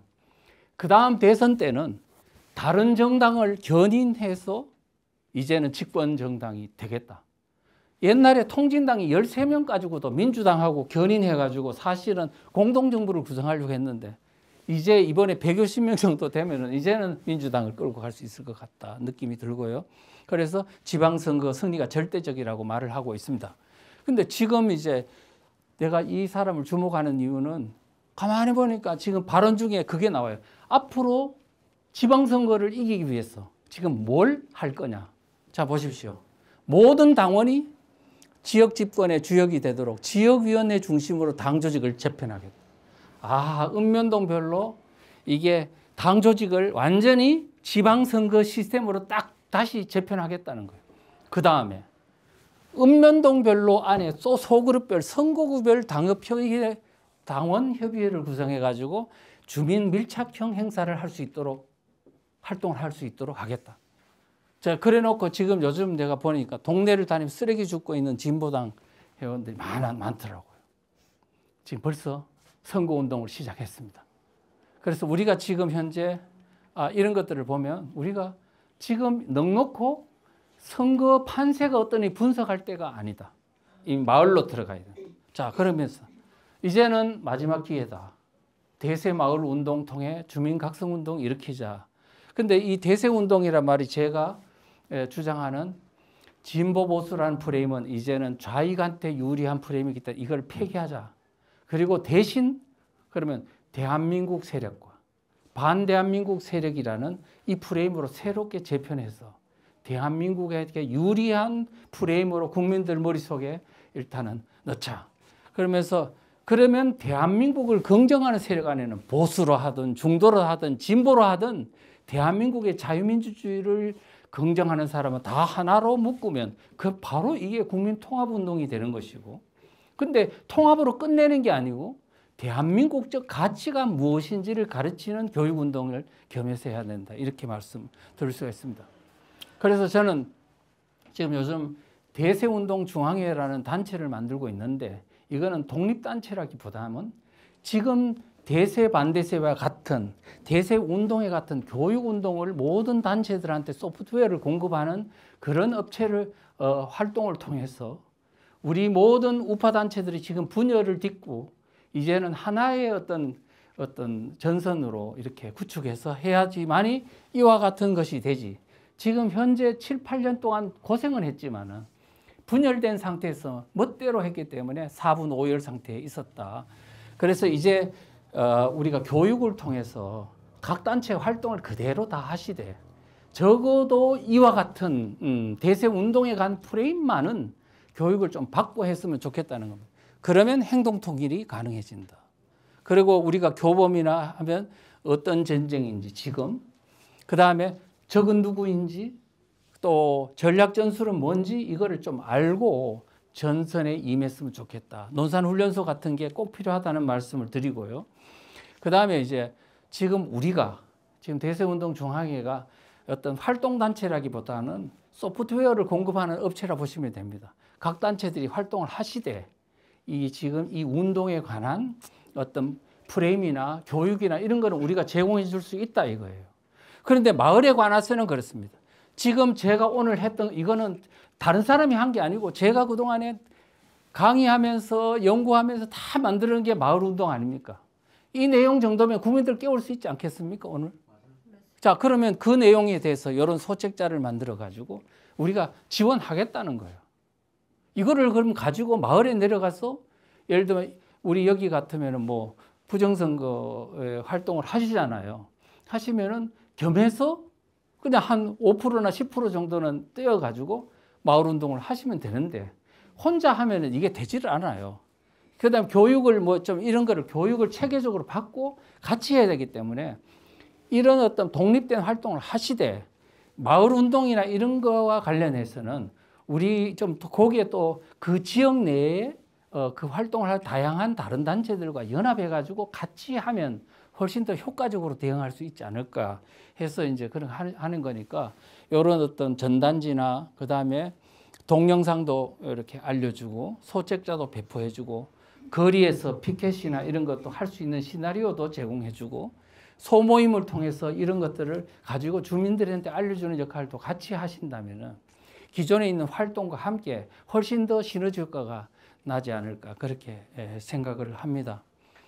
그래서 오늘 뭐 장시간 시간은 많이 들었습니다만은 우리가 지금 이 위기 상황에서 어떤 하나의 지금 활동만 하실 게 아니고 이 단체들이 전체적으로 보면 이 단체 하나를 엮는 것도 사실은 쉬운 일은 아닌데 근데 지금 우리 우파 단체들이 한 200 몇십 개가 70개인가 뭐 된다 해요. 근데 그 단체들이 전부 다 또 다른 목표를 가지고 따로따로 움직이다 보니 결국은 뭐냐면 정부 따로 당 따로 우파 단체 270개 다 따로 움직이니 이래 가지고서야 어떻게 그들과의 전투에서 이길 수 있겠나.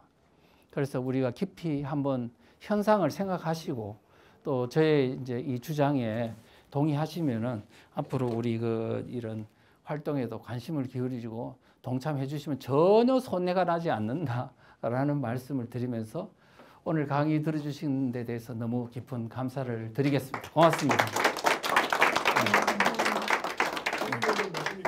예? 예, 하십시오. 지금 좋은 강의, 너무 좋은 강의인데 예. 이게 혹시 그 대통령이나 예. 국회의원이나 지방자치위원장들이 알고 있는 강의를 들어본 적 있습니까? 제가 좀 이런 이야기는 좀 해도 되는지는 모르겠는데 그 윤석열 정부가 등장한 후에 이제 대통령실에 가서 지금 빨리 문재인 때 만들어 놓은 자치분권위원회 이거를 빨리 폐기하고 그 다음에 새로운 지금 우리 스타일의 어떤 자치 조직을 만들어서 좌파들이 만든 마을 어떤 침투를 저지하고 우리에게 유리한 이제 민간 조직을 만들어야 된다라고 생각했습니다. 그래 가서 이야기를 했는데 못 알아먹는 거야. 못 알아먹어. 그래가지고는 행안부 직원 한 명을 데리고 나왔더라고요. 4급짜리를 하나 데리고 와가지고 토크 해보래. 어떻게 토크 해가지고 이해가 될 수 있는 건 아니잖아요.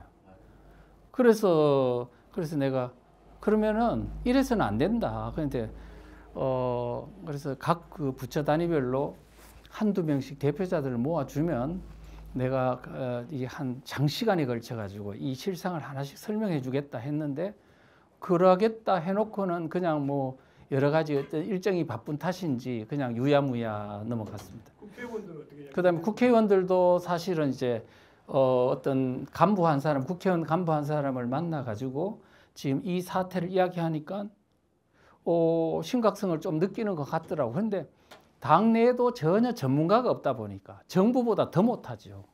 그래서 이제 이거를 하려고 하다 결국은 뭐 안 됐고요. 그래서 이제 근데 최근에 이제 제가 그 국민의힘당에 이제 연수원 교수로 임명장을 받았거든요. 받아가지고 했더니 그 뭐 여기저기서 이제 강의를 해달라 그래요. 내일도 어떤 그 시도당에서 강의를 하는데 아마 한 1000여 명쯤 온다 뭐 그런 말도 있고 하더라고요. 그래서 상당히 많은 어떤 여기저기 단체들이 제보고 이제는 임명장을 받다 보니까 이제 좀 뭔가 마음의 문이 열렸는지 상당히 듣는 수용 속도가 굉장히 좋더라고요.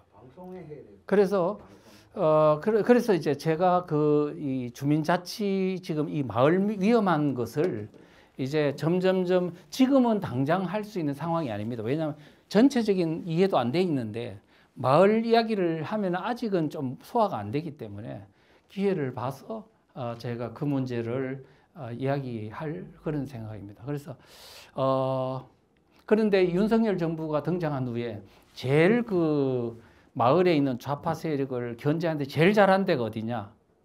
어딜 것 같아요? 서울시입니다. 서울시. 왜냐하면 이미 벌써 그런 문제들이 많이 부닥쳐가지고 오세훈 시장이 제일 상당히 적극적으로 마을 중간 지역 조직 그거 있죠. 그 조직들을 견제하고 자금줄 자르고 그런 걸 많이 했거든요. 윤석열 대통령도 민노총이라든가 이런 단체에 자금줄 자르는 건 상당히 잘했어. 문제는 뭐냐면 자금줄 자르고 이와 같은 조직들을 견제하는 활동은 미봉적이잖아요.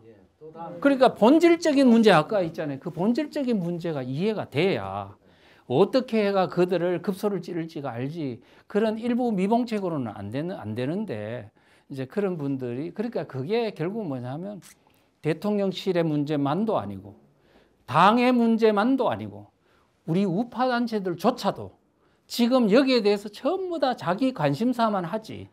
이 전체적으로 우리 국가의 어떤 얘들이 그러니까 우리 일만 생각하는 게 아니고 그들이 지금 어떻게 우리를 체제를 넘겨가느냐 그런 부분에 전체적으로 정말로 이 사심 없이 전체를 바라봐야 되는데 그분들이 약하던 것이 우리 우파 진영의 현실이다. 그런 말씀드릴 수 있습니다. 예.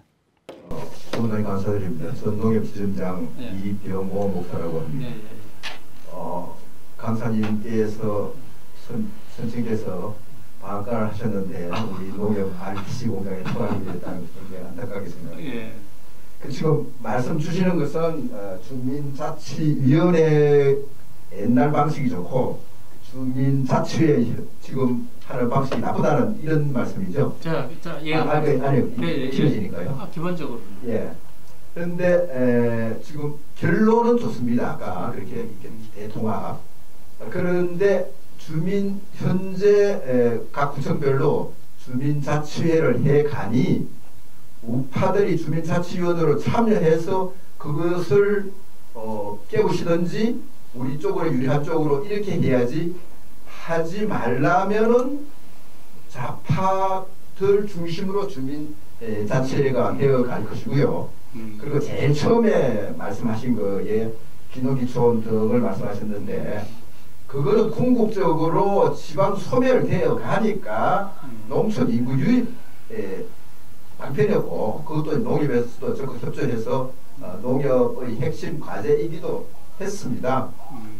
근본적으로 지금 말씀하신 게 보면 우리 공산주의 얘기하지만 그 이전에 상시모 오늘의 프리 같은 사람이 그 옛날에 공상적 사회주의자 그리고 쭉 오다가 그래서 마르크스 앵겔스가 제도화 시스템의 hen계 이제 과학적 사회주의 공산주의가 됐는데 그 자유시장 경제의 시장의 실패가 공산주의로 이제 가게 됐던 건데 그것은 볼셰비키 혁명 이후에 그 소비에트 연방이 해체됐으니까 실패한 거라고 보고 그 시장 경제의 실패를 협동조합주의로 이렇게 성화시켜 가면은 가장 성공한 모델이 대한민국 협동조합의 아까 농협입니다.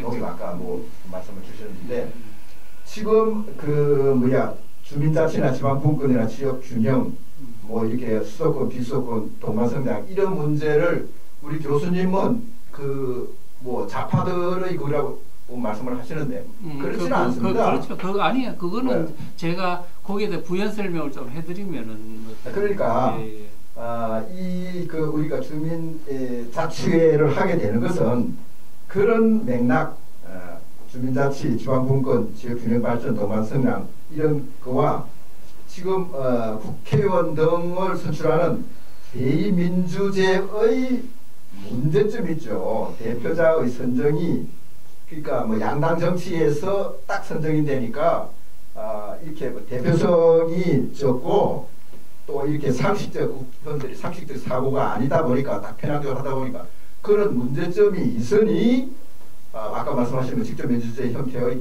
주민자치회의 형태가 민의를 효과적으로 반영하고 효율성이 있다는 거거든요.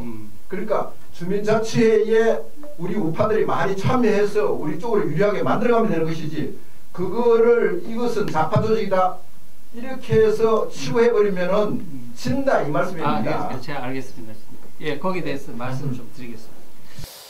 제가 그렇게 잘못 이게 곡해가 됐다면 그거는 제가 설명을 좀 잘못한 부분이 있을 수가 있는데, 제가 하고자 하는 말은 뭐냐면은 어떤 제도든지 그 제도가 아무리 좋더라도 악용하려는 사람의 의도에 따라서 얼마든지 악용될 수 있다는 것을 지금 제가 말씀드리는 겁니다. 협동조합, 사회적 기업, 뭐 수산업, 뭐 다 이런 협동조합들은 우리가 지금 옛날부터 뭐 유럽에도 그렇고 우리나라도 협동조합 얼마나 잘 운영되어 있습니까? 지금 현재 이 이명박 정부가 뒤에 그 앞에 있는 농협이니 뭐 수협이니 축협이니 그런 거 말고 이명박 말기에 있는 협동조합 기본법은 좀 달라요. 좌파들이 얼마나 좋아했는지 모르고, 그다음에 그 이후에 전개되는 뭐 사회적 기업이니 뭐니 하는 이런 것들은 다 상당히 뭐냐면 그들에게 유리하도록 만들어진 제도적 시스템이에요. 그래서 우리가 어떤 제도를 보고 뭐 옛날에 뭐 이스라엘에도 뭐 이런 어떤 제도도 있고 스위스에도 있고 다 하지만, 그거를 지금 한국에 이야기하기에는 한국을 그 어떤 문제들을 악용하는 세력들의 이 어떤 의도와 목적을 명확하게 알고 뭐냐 분석을 해야지, 안 그러면 절대로 그 분석이 안 된다는. 지방자치라는 거는 이미 세계가 다 하고 있는 건데, 이 지방자치를 그들이 어떻게 대한민국의 하부를 이게를 괴멸시키고 그 다음에 그들의 세상을 만드는 도구로 쓴다는 게 문제인 거지, 그 제도 자체를 탓하는 게 아니라는 말씀을 드립니다. 그 다음에 주민자치위원회하고 주민자치회가 있는데 주민자치위원회 보고 잘했다는 얘기 아닙니다. 주민자치위원회는 말하자면은 그 마을에 있는 좀 말하자면은 유지들이 이제 우리 동네를 위해서 내가 좀 이제 어떤 헌신해야 되겠다 해가지고 자기 돈도 내고 뭐 좀 동아리 비슷하게 봉사활동하는 개념으로 운영했다면, 주민자치회는 엄연히 가짜 주민들 넣어가지고 자기들의 세상을 만들려고 했기 때문에 우리가 일반 우파들이 거기에 들어갔어요. 내가 그걸 한두 번 겪은 게 아니에요. 들어가서 한번 해보라고 그러니까 어떠냐면 택도 없어요. 그 다음에 어떤 경우에는 저지하는 경우도 있어요. 있는데 대부분은 쫓겨나고 말도 못하고요. 딱 어떤 우파 소리를 딱 하면요, 어떤 분이 그러더라고요. 갑자기 처음에 막 친절하게 하다가 자기 우파의 목소리를 내는 순간에 전부 다 눈동자가 싸한 느낌이 들더라는 거예요. 그래서 지금 우리가 투쟁력이 있는 선수들도 그들 속에 들어가서 난투할 수 있는 능력이 없는데, 우리가 준비가 안 된 사람들이 그 속에 들어가서 하는 거는 안 되고, 그래서 뭐냐면 판 자체를 바꾸든지 아니면 진짜 뭐냐면 철저히 교육받고 들어가서 혁파를 하든지, 그걸 그렇게 되기에는 우리의 내공이나 이런 게 많이 연약한 부분이 있어서 그렇다는 말씀을 드리겠습니다. 예. 자기 없는 사람들 들어가. 뭐 근데 또 예. 짧게 해주시면 질문 말씀드리려고 하는 게 아니고요. 제가 10년을 이제 어린이집을 했어요. 했는데 제가 지금 교수님 말씀에 제가 지금 중간중간에 너무나 공감을 많이 하는 게 뭐냐면은 박근혜 대통령 시대 때에는 흔한 얘기로 왜 우리가 포인트 적립하는 거 있잖아요. 1원, 2원.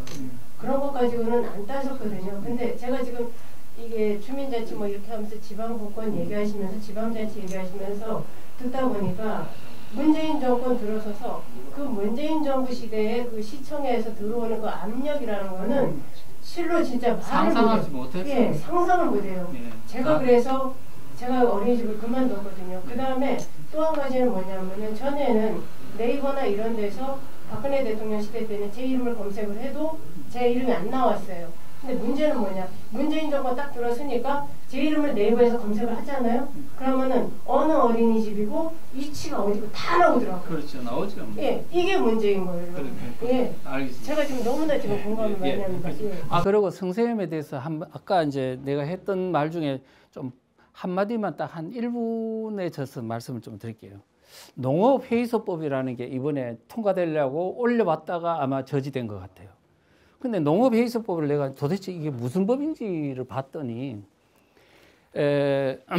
그 상공회의소라고 있죠. 상공회의소. 상공회의소와 같이 농어민들도 농업업, 수산업 이런 어떤 그 분도 상공회의소 같은 거를 회의소를 만들자는 거예요. 이미 오래전부터 좌파들이 준비를 해왔어요. 왔다가 이번에 이명박 총선 딱 끝나자마자 이제 제일 먼저 발의한 게 바로 농업회의소법이에요. 근데 회의소법 그 내용이 뭐냐 하니까 기존에 있는 농업협동조합, 수산업협동조합 이런 협동조합 있잖아요. 이것들을 기존에 있는 모든 이렇게 건전한 우리 이 농어민 단체들을 다 놔두고 좌파들 중심으로 해가지고 농업회의소 조직을 딱 만들어 놓고 뭐라고 하냐면 여러분들은 들어와도 되고 안 들어와도 된다 그러는 거예요. 그래 놓고 뭐냐면 이 농업회의소법이야말로 이 의결권을 주고 정부의 지원을 요게만 해주는 거예요. 농업협동조합, 수산업협동 여기에는 다 안 해주고 자발적으로 일어난 조직인데 여기에는 정부가 예산도 지원해주고 정부만 제공하는 자치단체까지 다 지원해주도록 해주고 모든 대의 권한, 의결 권한을 여기에다 주는 거예요. 나중에 되면 어떻게 되냐? 여기서 슬슬 있잖아요. 우리도 저 농업회의소에 들어가자고 다 들어갔어. 결국은 이 좌파들이 농업 어떤 조직들을 하나로 통합해가 장악해 나가는데 여기에 그냥 나중에 결국은 줄줄줄 딸려갈 것이다. 그러니까 지금 농업협동조합, 수산업 그런 것들은 다 건전한 것들은 지금 그들이 만드는 새로운 통합 세계에 아직은 지금 이제 서서히 포섭의 대상으로 아마 전락해서 그들이 꿈꾸는 세상에 이제 포섭될 거다 그렇게 생각합니다. 네, 감사합니다. 여러분께서 너무나도 뜨겁게 그렇게 경청해 주셔서 진심으로 감사드리고요. 저도 이렇게 들으면서 참 심각하다라는 그 키워드가 머릿속에서 떠나지 않았는데 여러분들도 그러셨을 거라는 생각이 듭니다. 우리 이희찬 교수님을 통해서 대한민국 대세운동 이것을 통해서 국민들을 깨우고 우리 대한민국을 정상화로 만드는 데 큰 기여를 해주시기를 바랍니다. 네, 우리 이제 그 송성우 교수님 나오셔서 광고해 주시고 마치도록 하겠습니다. 예, 오늘 여러분이 오셔서 그 평소보다 이제 많은 인원이 모여줘서 대단히 감사하게 생각을 합니다. 특히 원래 이 강의를 봄서부터 듣고 싶었는데 뒤늦게 이천 교수님하고 연락이 돼서 이제서야 강의를 듣게 되더라고 좀 늦은 감이 있었습니다만 그래도 아주 굉장히 좋은 강의를 해주셔서 굉장히 고맙게 생각을 합니다. 다시 한번 박수 한번 부탁드립니다.